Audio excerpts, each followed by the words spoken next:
Halo teman-teman, jadi di video kali ini saya akan membahas isu global yang baru saja terjadi dan cukup menghebohkan dunia, yaitu COVID-19. Apa itu COVID-19?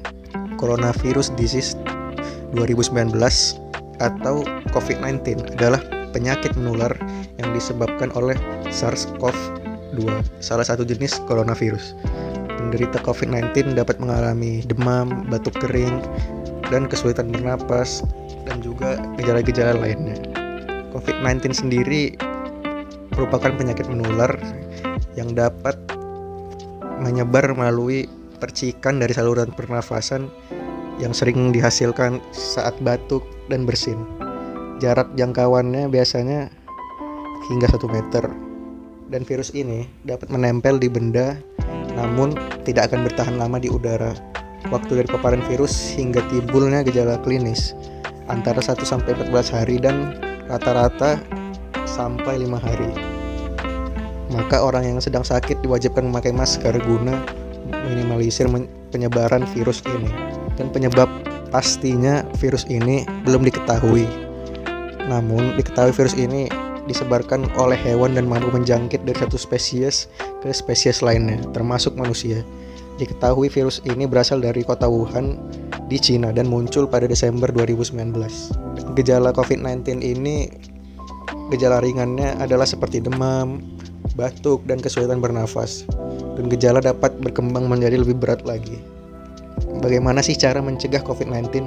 Jadi tindakan pencegahan untuk mengurangi kemungkinan terinfeksi COVID-19 adalah dengan tetap berada di rumah, menghindari bepergian ke tempat umum atau beraktivitas di tempat umum, dan juga sering mencuci tangan dengan sabun dan air.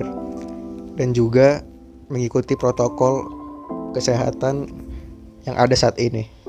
COVID-19 ini sekarang ini sudah memakan korban yang cukup banyak. Kasus COVID-19 yang terjadi totalnya hingga saat ini sekitar 6,5 juta orang terkena penyakit ini, dan total kematian sekitar 159.000. Nah, kenapa COVID-19 disebut isu global?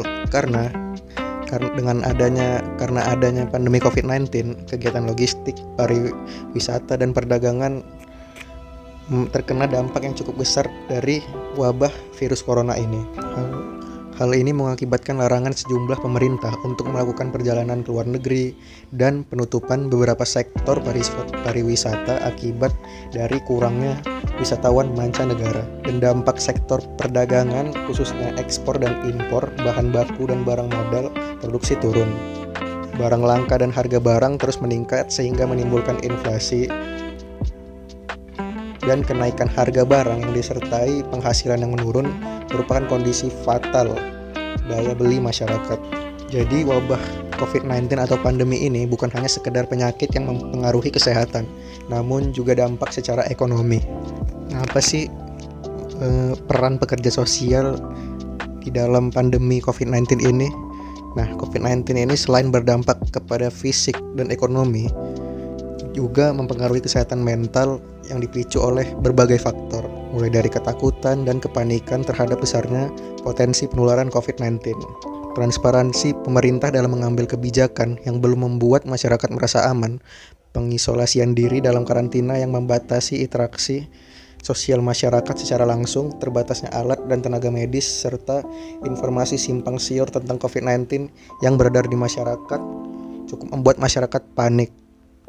Jadi di masa pandemi ini, pekerja sosial tersebar di seluruh wilayah Indonesia dengan satu tujuan, yaitu memberikan dukungan psikososial bagi masyarakat yang terdampak COVID-19 secara fisik maupun mental.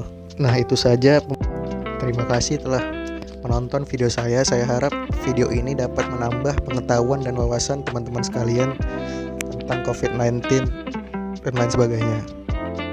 Terima kasih telah menonton.